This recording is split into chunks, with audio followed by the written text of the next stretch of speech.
नमस्ते मेरे प्यारे साथियों, मैं आपकी काजल चौधरी मैम आपका स्वागत करती हूँ ज्ञान गंगा सीरीज में। 16वां दिन है आज हम आपको बताने वाले डिफ्यूजन वर्सेस ऑस्मोसिस। आपको लास्ट टाइम याद होगा कि सेल हाइपोटोनिक, आइसोटोनिक, हाइपोटोनिक, इस टाइप के सवाल पूछने के लिए आए थे।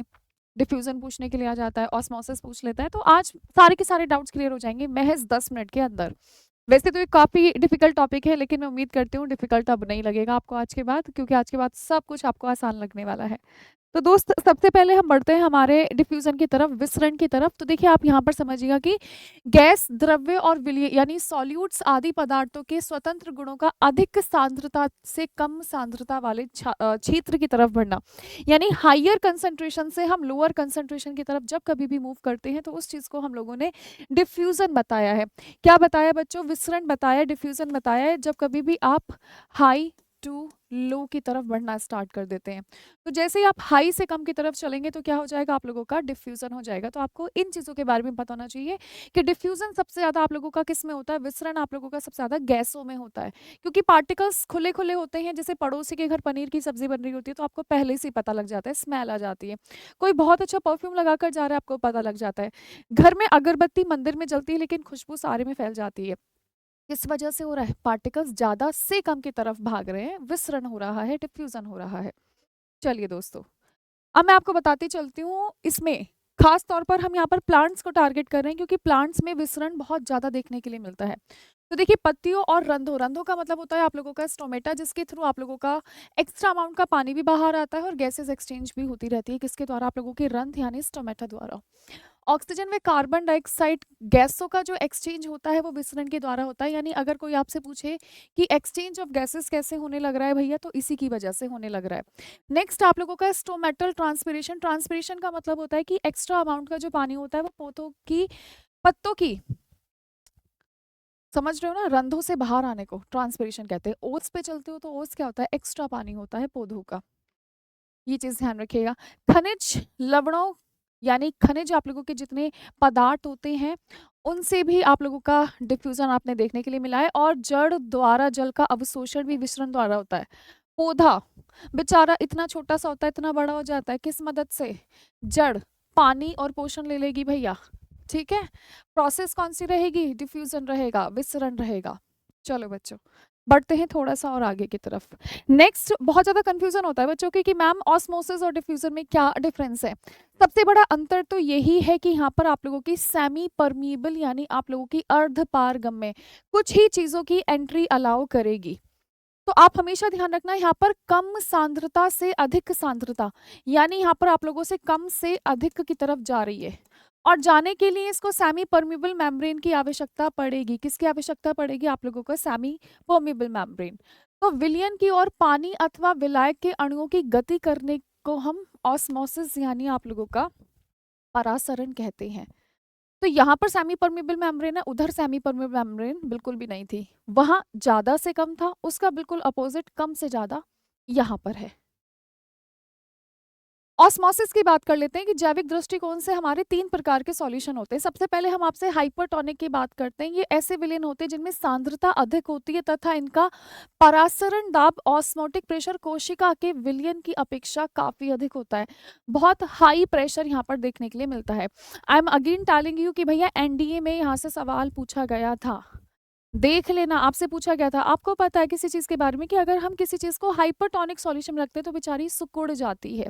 क्या हो जाती है? आप लोगों की सिकुड़ जाती है ना, श्रिंक हो जाती है।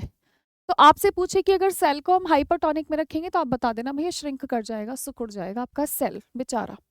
अगर किसी चीज को हम हाइपोटोनिक में रख देते तो फूल जाता है। जैसे चने, छोले, किशमिश, मुनक्का पानी में भुगो तो उबल जाते हैं, उबलते नहीं मतलब थोड़े फूल जाते हैं। अगर इसमें रखोगे तो सिकुड़ जाएंगे, बेकार हो जाएंगे। ये चीज ध्यान रखिएगा। नेक्स्ट आपसे बात की जाती है हाइपोटोनिक। तो हाइपोटोनिक वे विलयन जिनकी सांद्रता कम होती है और इसमें आप लोगों का पानी अधिक होता है और चीजें क्या कर जाती हैं भैया? स्वेल जाती हैं, फूल जाती हैं। जैसे आप लोगों का किशमिश है ना, किशमिश के अलावा आप लगा लो आपके छोले, आपके चने, इन सबको जब आप पानी में रखते हो तो आपने देखा है उनका साइज बढ़ जाता है, पानी उनके अंदर भर जाता है। दूसरी सबसे बड़ी बात, इनका परासरण दाब कोशिका के विलयन के दाब से अपेक्षा काफी कम होता है। तो हमको ध्यान रखना है चीज़ें सिकुड़ किस में रही हैं, चीज़ें फूल किस में रही हैं, पानी किसके अंदर भर रहा है, पानी किसके अंदर नहीं भर रहा है। तीसरा होता है आप लोगों का आइसोटोनिक सॉल्यूशन बालको, तो वह विलयन जिनकी सांद्रता और परासरण दाब बराबर-बराबर होता है, कोई दिक्कत की बात नहीं है। तो हाइपरटोनिक में आप देख रहे हो कि सिकुड़ गई हैं चीज़ें, इसमें कुछ नहीं हो रहा है, बिल्कुल सेम का सेम है। इसमें आप लोगों की चीज़ें फूल रही हैं, है ना, स्वेल अप हो रही हैं। तो ये चीज़ हमको ध्यान रखना है, सेल का हिसाब किताब क्या होता है, पानी अंदर आएगा, पानी बाहर जाएगा या कुछ भी नहीं होगा। तो डायग्राम काफ़ी खूबसूरत है, आपको देखने में भी लग रहे होंगे।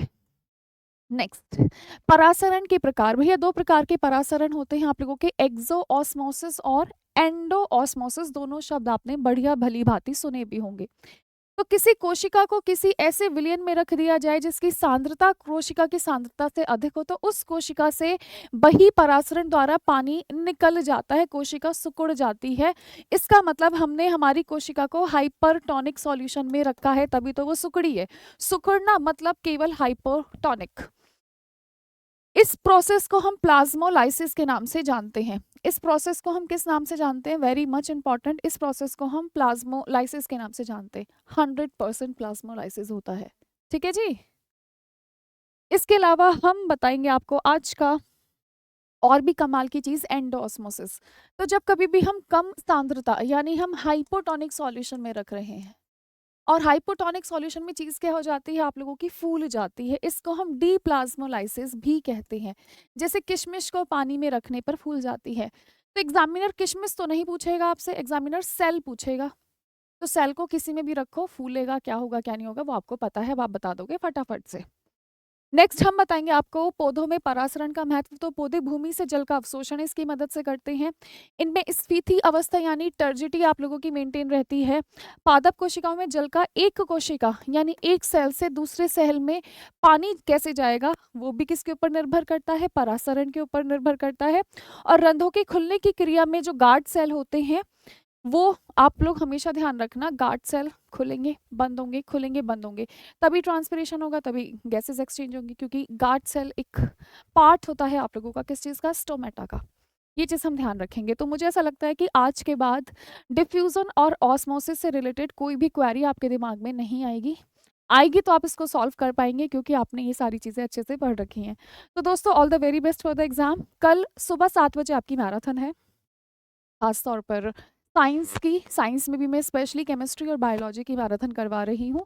जितने भी आप लोगों के मोस्ट इंपॉर्टेंट टॉपिक हैं जो PYQ पर आधारित है, जिन टॉपिक से आप लोगों के पिछली बार सवाल पूछे गए थे, उनको हम थोड़ा सा डिटेल में डिस्कस करने वाले हैं। तो दोस्तों, thank you so much, have a nice day, bye bye, take care, नमस्ते, नमस्कार।